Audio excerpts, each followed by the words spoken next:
So ayun guys, no, biglaang uwi tayo sa Pilipinas ngayon guys. Actually guys, wala talaga sa plano ito pag-uwi natin. Kasi yung mama ko, palagi tumatawag, kung kailan daw ako uwi, kailan daw ako magbabakasyon sa Pinas. Timing naman, naka 5 years na daw ako. So actually guys, almost, konti na lang guys, may 6 years tayo na tinaka-uwi. So ngayon, ito na, finally, makikita na natin yung Pilipinas, no?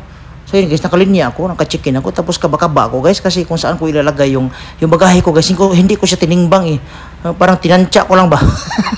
Sabi kasi doon, 20 kilos lang daw. So, ayun, habang naghihintay ako, pakita ko sa inyo guys, check-in niya guys, check-in. Naisip ko muna guys, na siguro mag-charge muna ako sa aking pitaka. Para guys ba, para pag-uwi natin sa Pilipinas guys, medyo maraming laman yung ating pitaka guys ba. So ayun guys, chinarge ko siya. Medyo umumbok siya guys. Para legit talaga siya guys. Ay, naibot siya no. So ayun, ginag-charge tayo sa pitaka natin doon sa airport. Ihian ko muna yung Japan guys. Ihian ko, huling ihi ko sa Japan guys. Talagang inihian ko talaga guys. Huling bili ko sa Ocha guys, biling machine sa Japan. Siyempre, bago natin iwan yung bansang Japan guys, gawin muna natin yung palagi itong ginagawa. Sa immigration, lahat-lahat na. Tapos ayun na, dinala natin yung Orlando Zero sa Pilipinas kasi i-introduce natin yan sa mga estudyante pag-uwi doon sa Cebu, Lapu-Lapu, mabuhay mga taga-Upon.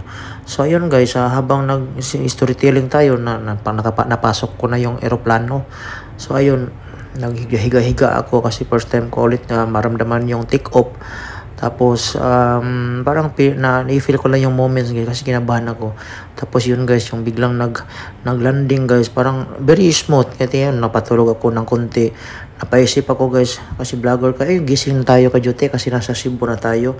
At sa ayun guys, so much for too much Hanashi. So ayun, nalapag na tayo sa airport, sa Mactan, Cebu.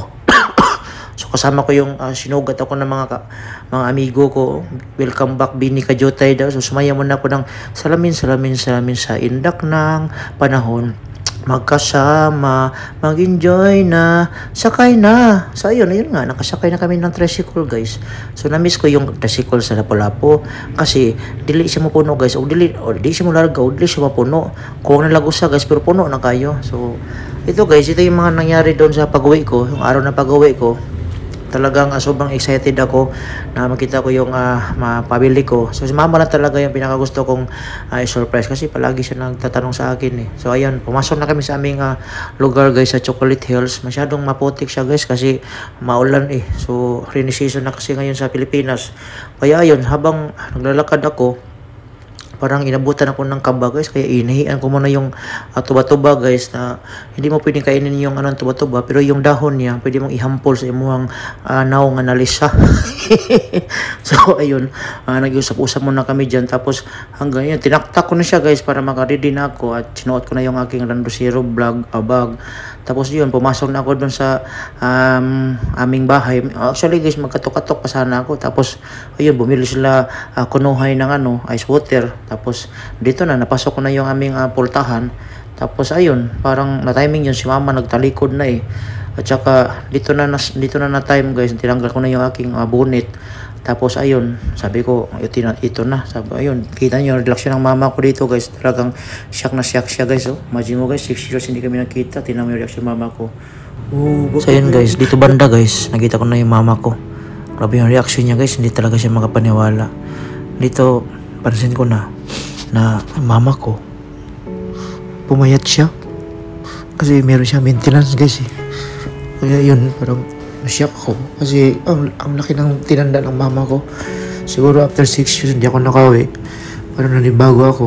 Alam nyo guys, pag mama nyo guys, dapat mahalin nyo ng sobra kasi na pag abroad kayo, pag ganitong oras guys, guys, over ako, talagang mapapayak pa rin ako sa itong araw kasi babasbay ako guys, sa totoo lang. Parang napansin ko sa kay mama ko, parang na siya, parang nanglambot na siya. Yung kamay niya, parang alog-alog niya. Kaya parang hindi niya talaga mapigilan yung na-shock siya. Tapos parang, ayun, kinulit-kulit ko na lang siya konti para mabawasan yung niya. Yung emotion niya kasi, tapos hanggang doon, umiyak na siya. So parang, na-feel ko talaga yung ng mama ko. Kaya, habang yung mama natin, nakakatanda yan, ipapuntang matanda na yan, kaya bigyan nyo ng oras, panahon, uwi kayo minsan, bisitahin nyo. Wala yung masyadong surprise kasi talagang takot ako, baka himatay yung mama ko. So ayun guys, sobrang namiss ko yung mama ko. Pareha kami na mukha eh. So ito yung pag-uwi ko guys ay, kasi palagi kasi siya natatanong ilan na uwi, kaya ito, nauwi na.